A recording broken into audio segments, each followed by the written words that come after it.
This ain't the days, no, 40 on me, that's a bribe. You not sanction on the block. Send 100 shots to your top. You know I'm like that, 3-1, but I still fight back. Keep the pistol on the right like a right tap. Let's go. What's up? It's been a minute now for some Mr. Ballen now. Yeah. Warning, this story is going to be tough to listen to. It's a very sad story. But if this were to happen to me and my family, I would want people to know about it. So hopefully I can do it justice. But before we get into today's story, if you're a fan of the strange, dark, and mysterious delivered in story format, then you've come to the right place because that's all we do, and we upload 3 or 4 times every week. So if that's of interest to you, please convince the like button to sing karaoke and give them a Rammstein song, but do not put the lyrics on the screen. Also, please subscribe to our channel and turn on all notifications so you don't miss any of our weekly uploads. All right, let's get into today's story.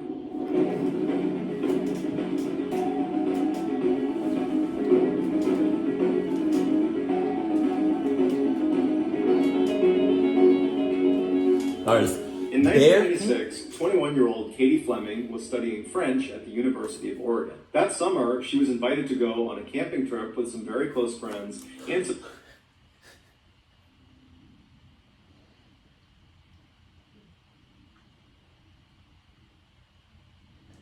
I'm joking. But girl, ugly as shit. Talk my song. Girl, hold on. It might buffer. I'm doing like a screen recording. It might buffer though. Hold on. She had not met before. Their destination was this beautiful spot along the Sierra Nevada mountain range in California, but as soon as they got there, Katie did not take in any of the beautiful scenery. Instead, she fixated solely on 25-year-old James Kim, who was one of those people she had not met before that was going on this trip. And for the people that were on this trip, they would say James and Katie immediately just fell in love with each other. Oh, yeah? And for the duration of this trip, they were inseparable. And then when they got back from this trip, James would actually move from Seattle to Oregon to be with Katie. And then after Katie graduated... Wow, that escalated fast. Somebody's either in cahoots, somebody's either clucky, or somebody's either sus.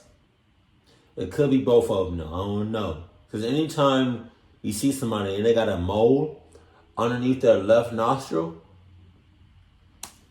college, the two got married in Las Vegas and then settled in San Francisco. Just out of curiosity, what would happen if you was just like to sliced off a mole? I never did that. You know, but like, well, let's just start. What is a mole, anyways? What happened if you just slice it off, you know what I mean, or cut it off, or accidentally cut it? Will it just start bleeding uncontrollably? Or I don't even know. You know what I mean? James, who loved technology and always had, was quickly hired by a tech company to try out new technology and then write a review for the average consumer. Basically, James got paid to play with toys, and so he loved his job. The couple also opened 2 boutique stores in San Francisco. One was an apothecary and the other sold eccentric clothing, and those 2 shops were managed by Katie full-time. By 2006, the Kim family had become very successful financially, and they had grown in size. They had a 4-year-old daughter named Penelope and a 7-month-old daughter named Sabine. Katie and James both adored their kids, but James especially was known for blowing off virtually everything and anyone to be with his daughters. In fact, his friends and family would say you couldn't even have a conversation with James if his daughters were in the room, because James would get distracted and just stare at his daughters and then would eventually just leave mid-conversation to go play with them. James was also known to bring his daughters to work virtually every chance he got, even if it really wasn't allowed at this company. On Friday, November 17th, James, Katie, and their 2 daughters loaded up into their station wagon and then drove north to Seattle. They planned on spending Thanksgiving with James's aunt and uncle who lived in... James, I'm getting some bad vibes from James. James is also a club name. And also, James and Katie were considering leaving San Francisco and moving elsewhere, and Seattle seemed like a natural landing spot for them. So this trip served nicely as a chance to see family and to explore the area. And so late on Friday night, after a very long trip, they finally arrive in Seattle, and for the next couple of days, they have a wonderful time visiting with family and having Thanksgiving dinner. On Friday, November 24th, so a day after Thanksgiving, James, Katie, and their daughters loaded back up into the station wagon early in the morning. They said bye to James's aunt and uncle, and then they hit the road. But instead of just driving straight all the way to San Francisco, which would have taken the entire day and then some, they decided to make a stop in Portland, Oregon, where one of Katie's very close friends from college was going to meet them for lunch. And so after about 3.5, 4 hours, they arrive in Portland, they meet Katie's friend, and they have this nice lunch, and then afterwards the family retired to a hotel where they crashed for the night. The next morning, the plan was originally to just get in the car and then drive all the way back to San Francisco, but Katie suggested to James that instead of just driving all day, why don't we just stay here for part of the day, leave in the afternoon, and we'll stop somewhere between here and home. We'll break up the drive one more time. James thought it was a great idea. They pulled out the map, and Katie found a nice family-friendly vacation spot that was almost exactly halfway between where they were and home. It was called the 22-Ton Lodge, and it was located on the coast of Oregon. And it God damn, that's a lot of woods in the back. Cluck all this nice looking shit. I'm looking at the cluck shit in the back. Oh my God. called Gold Beach. And so James and Katie think, perfect, this is exactly what we needed. Katie calls the lodge and she makes reservations for that night. And so that afternoon, after the family spent their nice day in Portland, they hopped in the car and they began traveling south towards the 22-Ton Lodge. At about 8:30 p.m., the family was still on the road making their way when James got really hungry and said, let's pull over and get a bite to eat. So the family pulls over at a Denny's restaurant in Central Oregon. They go inside, and then after a quick bite to eat, they get back out and they're on the road at 9 p.m. From the Denny's to the lodge was about a 2.5-hour drive. But after driving for 2 more hours, James realized they had missed a turn. So he told Katie about it, they looked at the map, and they realized if they were to backtrack all the way to that turn, it would add several more hours onto their trip. And so they began looking for an alternative path. And they found one. Instead of going all the way west to the coast and then all the way south to this lodge, which was the original plan, they could just go south from where they were all the way until they were parallel with this lodge. And then from there, they could just cut west along this road called Bear Camp Road. It would basically go straight to their destination. But what this map did not do a good job of explaining was just how dangerous Bear Camp Road was. It started at 900 feet of elevation, but that name alone, Bear Camp Road? That doesn't even sound like something, that sounds like something that should just be blocked off from the public. Bear Camp Road. That's why we got hella bears. It went all the way up to 4,000 feet of elevation before it went over the backside of this mountain down to Gold Beach and where this lodge was. While the road is paved, it's incredibly narrow and it's basically cut into a mountainside, and so there's very steep drop-offs throughout most of this ride, and there are no guardrails protecting people from falling off. The summer is really the only time people should be on Bear Camp Road because that's when the road is maintained. In the winter, the road is not plowed, it's not maintained, and so even a light snowstorm could make the road totally impassable. And the road cuts through a very remote section of Oregon where there's just not many people around. So if you get in trouble out there, you're probably on your own. But the Kims were not aware of the dangers this road possessed, and so after going south for a while, they did turn on to Bear Camp Road and began slowly driving up the mountain. And so as James is driving, Katie falls asleep in the passenger seat, the girls fall asleep in back, and outside it begins to snow. An hour later, Katie wakes up from her sleep, and the first thing she notices is outside, it is snowing so hard that James now has the windshield wipers on full blast, and still you could barely see out the front windshield.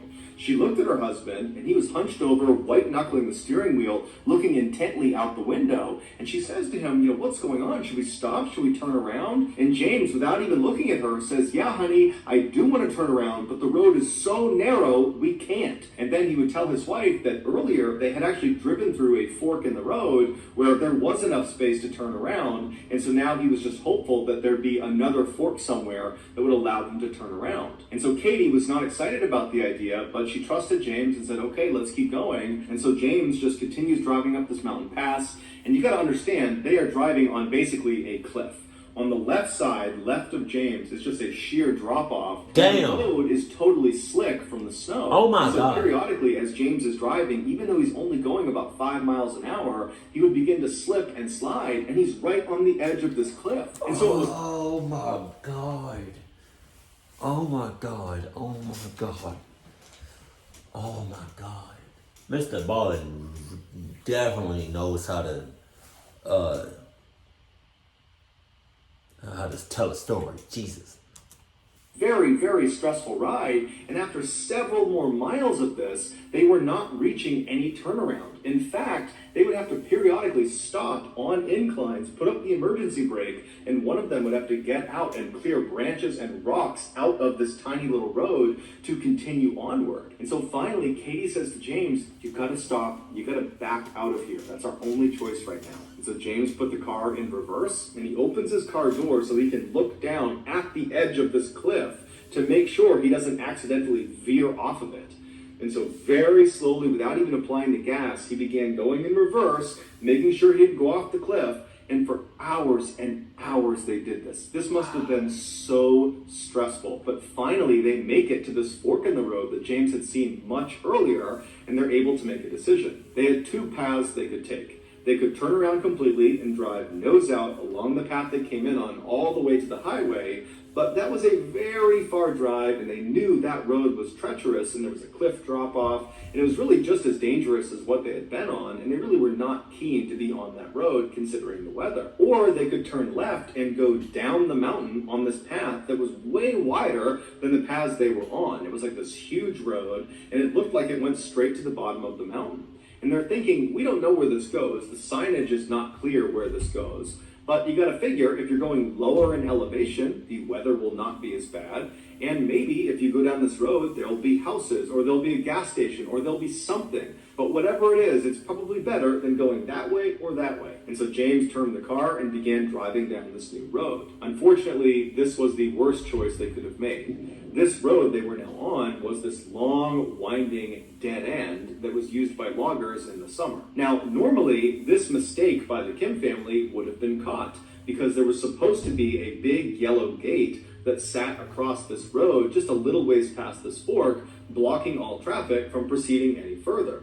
But vandals had recently come up and cut the lock on this gate, swung it open, and then locked it open. So the gate is completely off the road. And so as the Kims drove past where they normally would have been stopped, they didn't even see a gate. There was no gate anywhere, and so they just kept on driving. And from where this gate should have been, the road went from paved to dirt and full of potholes, and it narrowed considerably. The couple drove for 15 miles on this very tight, winding road that once again was on a cliffside until finally they reached another fork in the road where they could either go right or they could go straight, but there was no sign telling them which way led to what. And so James stopped the car right in the middle of this intersection, and he and Katie look at each other and they know they're in trouble. So they get their phones out and they try calling for help, but they have no service. Oh my God!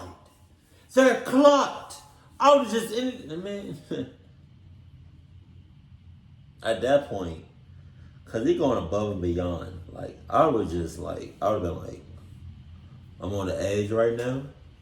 I would have been like, I would have turned my wheel to the left, like a half an inch, and I've been like, oops, and we all the way down the cliff. Jesus. Struggling to place calls, one of them realizes it's no longer snowing. It's actually raining, and a lot of the snow on the ground seems to be getting washed away. And so after not being able to place calls for several minutes, They decide, you know what, it's 2 in the morning, we're tired, let's sleep here, we'll leave the car running, it'll be nice and warm, and when we wake up in the morning, this rain will most likely have washed away the snow, and we can just drive out of here. And so the two are kind of relieved as they're saying this out loud, that this situation is not nearly as bad as it seems. We'll be just fine. No, it's not. So Katie, James, and 2 daughters, they fall asleep with the car running, it's nice and warm, and when they wake up, Katie and James realize it's gotten much, much worse. At some point in the night, after they fell asleep, the temperature must have dropped again, and that rain became very heavy snow. And so all the water on the ground froze, and then almost a foot of snow fell on top of it. They were stuck. But Katie and James, they didn't panic because they remembered when they first turned onto Bear Camp Road, they had seen a plow truck parked off of the side of the road. And so to them, that meant if it snowed along Bear Camp Road, it would get plowed. And so that day, the Kims just stayed inside of their car and they ate snacks and they read books and they kept the heater on and they waited to be rescued. But over the course of that entire day, nobody came down that road. No plows, no anybody. And Katie and James continuously tried their cell phones to try to punch out and get some help, but they never had any service. Also, Katie and James continuously honked the horn in case someone was in the area that might hear them, but no one ever came to their rescue. And so by the end of that Sunday night, Katie and James were really starting to get worried because they have a 4-year-old and a 7-month-old. They cannot be out here for very much longer. But they began to tell each other that, you know what, it's Sunday, maybe the plows don't come through on Sundays. Maybe they just don't work out here on Sundays. And so tomorrow, Monday, the plows will be out here, they'll come by and they will save us. Also, Katie and James began telling each other to reassure each other that, hey, tomorrow, Monday, that's the day we were supposed to be back in San Francisco. And so people are bound to notice our absence and they will report it to police and they will come out here and they will save us. So tomorrow we are going to get found. And so Katie and James, they put their 2 daughters in their car seats and James read them some bedtime stories and then the family fell asleep. The next day, Monday, the family did a lot of the same things they did the day before. They sat in their car, they kept spirits high, they tried to use their cell phones, which didn't work. They honked their horns to get people's attention. That didn't work. They tried to ration their food, and the whole time, they're keeping their eyes up each side of this road they're on in hopes a plow comes through. But all day long, no trucks, no plows, nothing comes down this road. Meanwhile, back in San Francisco, the family's absence was noticed by a family friend, but they didn't report it to police because they figured the Kim family had just decided to stay out a little bit longer and they would be back soon. By Monday night, Katie and James were officially terrified. They were almost out of fuel in their car. They were almost out of food. In fact, to compensate for their low amount of food, Katie had begun not only breastfeeding her 7-month-old, but also began breastfeeding her 4-year-old. Also, outside of their car, bears began kind of assembling and checking them out. And at first, Katie and James would scream and yell and try to scare them off, but the bears ultimately were not that fazed by them. They were not aggressive, but it meant the family did not feel comfortable getting out of their car. And so they're in this very claustrophobic situation where they are literally trapped inside of this small car where all the windows are covered with snow and they can't go anywhere, they can't call anyone, they're running out of their supplies. I mean, this is a terrifying situation to be in. Katie and James had been really strong to this point, but around this time, they began to act scared, and their kids picked up on it, and they started acting scared and fearful. And so the parents were trying their best to calm them down and tell them everything's going to be fine, and they're going to get out of here soon. But in reality, Katie and James knew that if they didn't get found soon, they were probably going to die. The next day when they woke up, which was Tuesday, again, no cars or trucks came down either road. There was no plows. The snow just continued to pile up.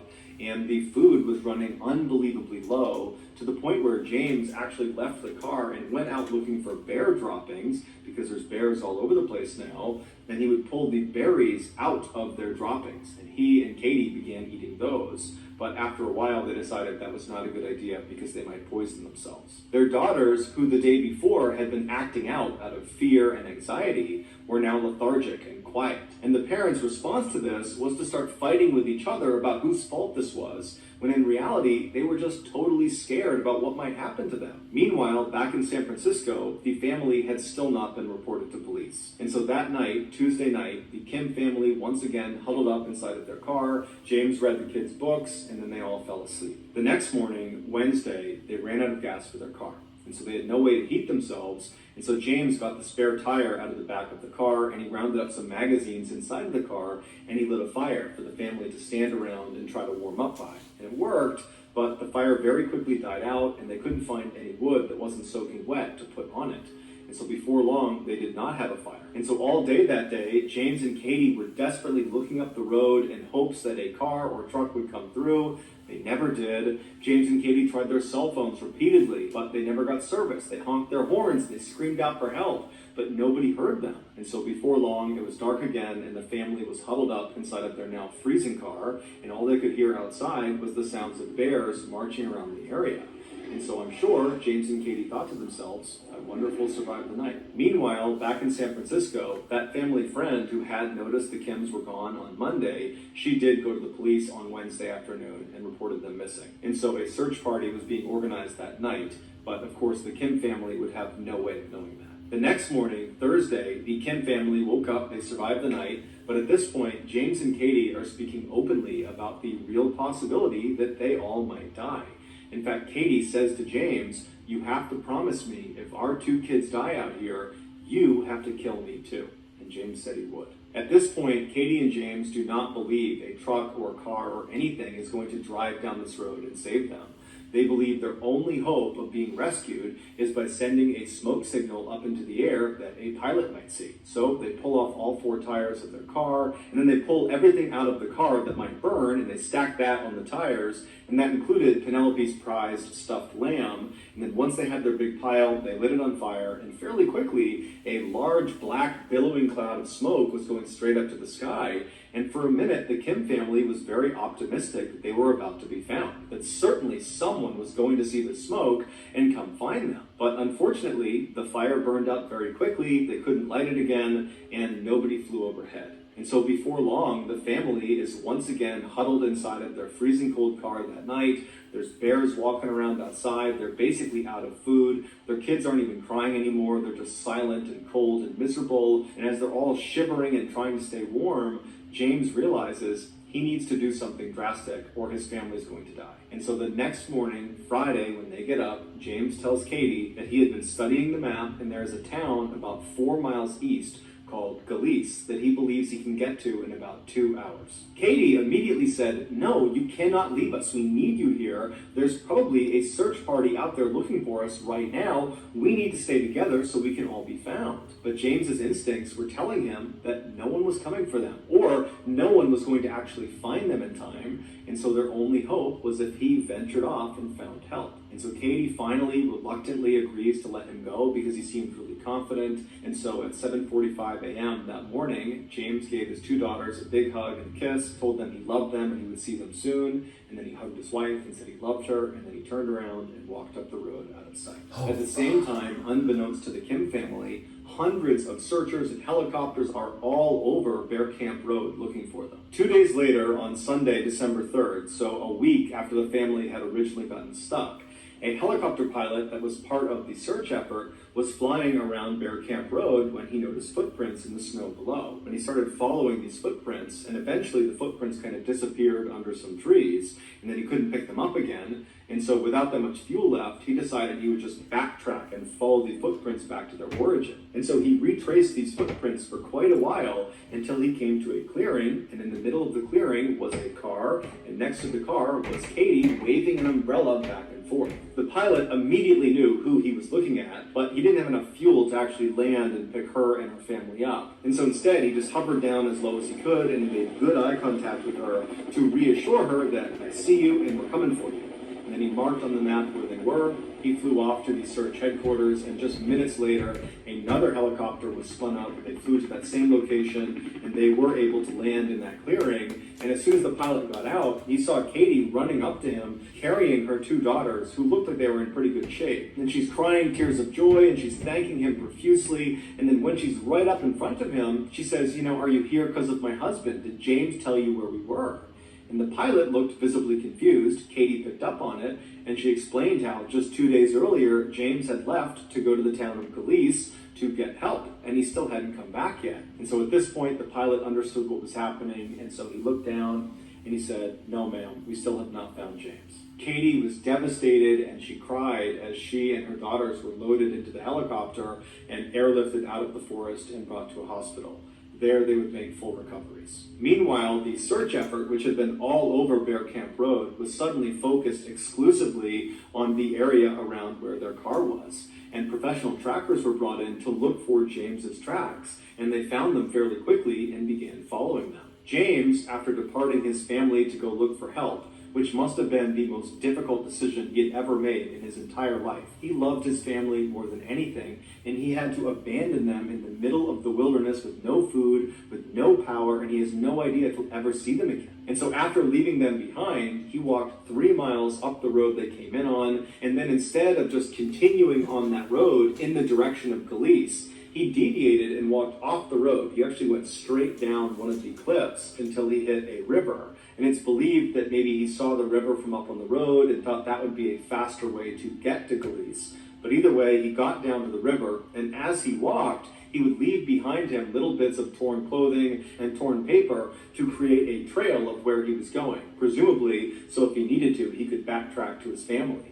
And so he gets down to this river, and for several miles he walks downstream. And then after being gone for at least 2 hours and not reaching the town of Galice, he must have realized he had either gone the wrong way, and that's why he had not hit the town, or he had miscalculated the distance, and that's why he had not hit the town.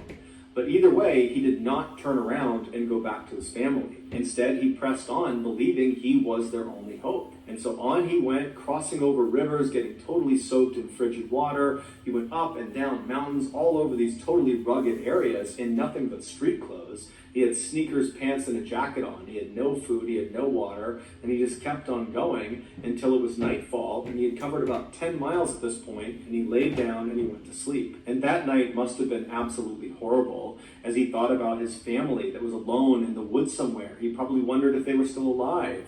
And the temperature was in the 30s, and again, he's just in street clothes. But he survives the night, and so the next morning, that Saturday, he gets up and he's right back at it, despite the fact that he was physically wrecked at this point. But for him, he didn't care. He was doing it for his family. And so all day, he hiked in and out of freezing cold streams, up and down mountains, until finally he found himself at the bottom of this deep ravine next to a river where he just fell to his knees, fell forward, and died. He had literally just kept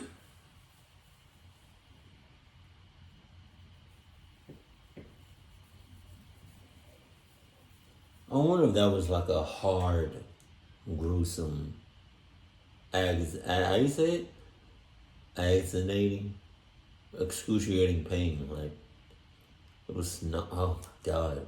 Going, looking for help for his family until he eventually succumbed to hypothermia. James's body was located 2 days after his wife and his daughters were successfully rescued. Damn. It would turn out the town of Galice was not 4 miles away from the family's car. It was about 15 miles away, but that's from point A to point B on a map, like a straight line. But when you actually are hiking in the wilderness, you don't go in straight lines because there's mountains and there's rivers and there's things that get in the way. And so in order to get to Galice from where their car was, James would have had to travel 30 or 40 miles, zigging and zagging up over 4 different mountains. And so this was a suicide mission from the start. James ultimately covered 16 miles through some of the most treacherous terrain in the country, wearing nothing but his street clothes. The professional trackers that followed this 16-mile trail to his body, they called his journey superhuman. The helicopter pilot would later say he never would have found Katie and the girls had he not spotted those footprints first and then traced them all the way back to that clearing. And it would turn out those footprints were made by James after he left his family and walked off to get help.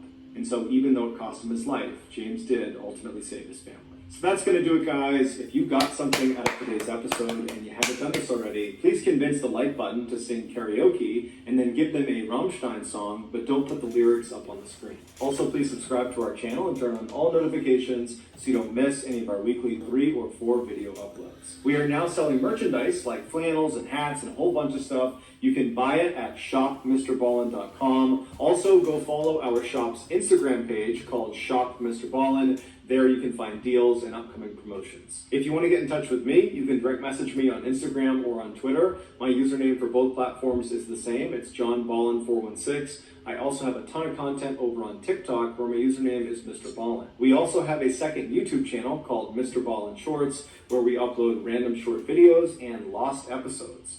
If you have a story suggestion, please submit it to our subreddit just called Mr. Ballen. It's linked in the description below.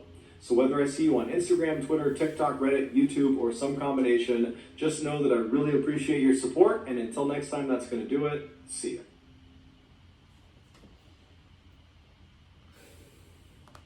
James was a brave one. I don't know, man. Oh, man. I wonder. I see why he did it, but I don't know if I would have done it. It would have been a 50-50. But realistically, yeah, he would have never made it to that town.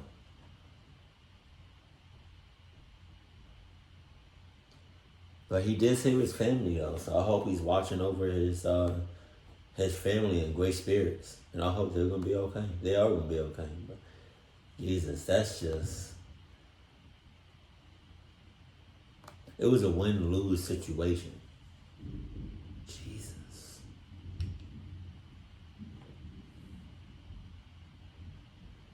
God damn. My condolences, man, but Adidas up. You got all of that. Keep it cool, keep it classy, love you, stay happy. My family.